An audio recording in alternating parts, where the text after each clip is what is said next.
Hello, ഇന്ന് തേങ്ങാക്കൊത്തൊക്കെ ചേർത്ത് നല്ലൊരു ചിക്കൻ വരട്ടുണ്ടാക്കിയാലോ. അതിനെന്താ ചിക്കൻ നന്നായി കഴുകി എടുത്തിട്ടുണ്ട് കേട്ടോ. അതിലേക്ക് തേങ്ങാക്കൊത്ത് ചേർത്ത് കൊടുക്കാം. ആവശ്യത്തിന് മഞ്ഞൾപ്പൊടി ചേർത്ത് കൊടുക്കാം കേട്ടോ. മുളക് പൊടി ചേർത്ത് കൊടുക്കാം. മല്ലിപ്പൊടി. ഈ മുളകും പൊടിയും മല്ലിപ്പൊടിയും നന്നായി ചൂടാക്കിയെടുത്തതാട്ടോ.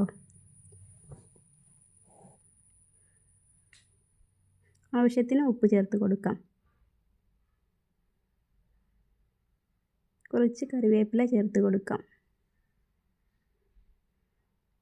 കുറച്ച് വെളിച്ചെണ്ണ തൂവി കൊടുക്കാം കേട്ടോ. കൈ വെച്ച് നന്നായി തിരുമ്മിയെടുക്കാം. ഇച്ചിരി വെള്ളം തൂവി കൊടുക്കാം.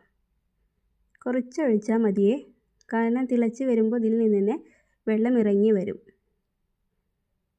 നമുക്ക് വേവിച്ചെടുക്കാം കേട്ടോ.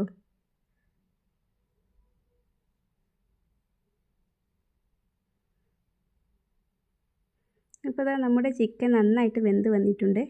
നമുക്കിതൊന്ന് വറവിടാം കേട്ടോ. അതിനിതാ ഒരു പാൻ വെച്ചിട്ടുണ്ട്.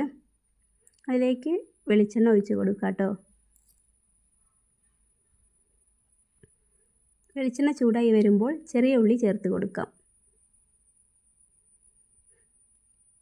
കുറച്ച് കറിവേപ്പില ചേർത്ത് കൊടുക്കാം. ഉള്ളി നന്നായി മൂത്തി വന്നിട്ടുണ്ട്. ഇനി നമുക്ക് ചിക്കനിലോട്ട് ഒഴിച്ച് കൊടുക്കാം. നന്നായിട്ട് ഇളക്കി കൊടുക്കാം കേട്ടോ.